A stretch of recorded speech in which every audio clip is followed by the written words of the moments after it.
योगी सरकार की महत्वाकांक्षी योजना जो हर ग्राम पंचायत में ग्राम पंचायत सचिवालय का निर्माण करके गांव के लोगों को गांव में हर सुविधाओं से लाभ देने का प्रयास किया जा रहा है। लेकिन उसके उलट गाजीपुर जनपद के मर्दा विकास खंड में जो ग्राम पंचायत रायपुर बागपुर है, यहाँ पर ग्रामीणों में काफ़ी आक्रोश देखने को मिला।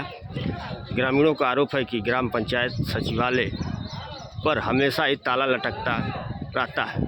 साथ ही साथ जब किसी अधिकारियों का दौरा होता है तो बाकायदे ताला को खोलकर यहाँ पर कर्मचारी मौजूद रहते हैं, लेकिन उसके बाद यह प्राय शोपीस बना रहता है। यहाँ पर गांव के लोग काफ़ी संख्या में उपस्थित हैं जो इस मुद्दे को लेकर क्षेत्रीय अधिकारियों को ध्यान आकृष्ट कराने का कार्य कर रहे हैं। उनमें काफ़ी आक्रोश देखने को मिल रहा है। उनसे हम बातचीत करेंगे कि आखिर में क्या वजह है कि वे यहाँ पर उपस्थित हुए। क्या नाम है आपका? भरत यादव। घर?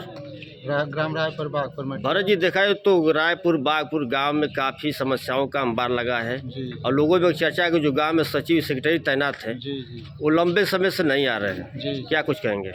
सचिव को तो मान लीजिए गांव का शायद ही कोई आदमी देखा होगा। हमने तो कभी सचिव देखा नहीं। सचिव तो छोड़ दिए, सफाई कर्मी को भी हमने नहीं देखा है। क्यों कहीं साफ करें? गांव में तमाम कचड़े का, तमाम नालियों के जाम लगने की समस्याएं हैं।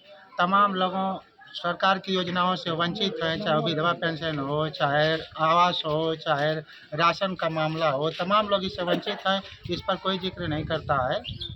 और जो है कि मैं ये चाहूँगा कि अगर कोई व्यक्ति, चाहे हमारे सचिव हों, चाहे हमारे प्रधान हों, चाहे और भी कोई हैं, इस समस्याओं को अगर दूर करे तो अच्छी बात है, लेकिन कोई इसकी खोज खबर नहीं लेता है। अब देखा जाए कि तो चुनाव का माहौल आ रहा है और लोग तरह तरह के हथकंडे अपनाकर वोट मांगने आपके पास आएंगे, तो क्या आपका मुद्दा रहेगा? देखिए, हमारा मुद्दा यही रहेगा कि गांव के वंचित लोगों को उनके सरकार की योजनाओं से जोड़ा जाए और जो लोग जोड़ने के लिए तैयार होंगे उन्हीं के साथ हम लोग रहेंगे। बाकी जो धोखा देते गए हैं उनका साथ हम लोग को छोड़ना है। पूरे ग्रामवासी इस बात पे मतलब तैयार हैं कि जो आदमी हमारी समस्याओं को ले जाके सरकार के सामने रखेगा, उसके लाभ से हमको जोड़ेगा, उससे वंचित है तो उसमें हमको लगाएगा, तब जाकर के हम उनके साथ रहेंगे। मेन मुद्दा यही है। देखा जाए तो पंचायत भवन आपका काफ़ी लंबे समय से बंद दिख रहा है, इसको लेकर क्या कहेंगे? ये तो कभी खुला है नहीं। कौन पंचायत सहायक है गांव का, कौन जो है कि सचिव है और कौन क्या है, कुछ समझ में नहीं आता। ये तो कभी खुलता नहीं। तमाम सुविधाएं सचिवालय से हमको मिलनी चाहिए। क्या इन बातों को लेकर आगे आप लोग कहीं जाएंगे? अगला कदम हम इससे भी बड़ा आंदोलन करेंगे। विवेक स्वाधीन के नेतृत्व में हम लोग और भी आगे जाएंगे। जहाँ ये कहेंगे वहाँ हम लोग जाएंगे और अपनी बात हम लोग रखेंगे। इससे यही नहीं, तमाम समय भी पिछले समय में हमारे गांव की चकबंदी हुई है। धारा 52 में गांव गया है, किसी का चक्के नहीं नापा गया है, किसी का रकबे नहीं दिया गया है, किसी का जो है कि खेत में उनका दे दिया गया है, किसको यहाँ बना वहाँ दे दिया गया। तमाम कमियां हैं, फिर भी गांव धारा 52 में चला गया। बहुत सी समस्याएं हमारे गांव में पड़ी हुई हैं।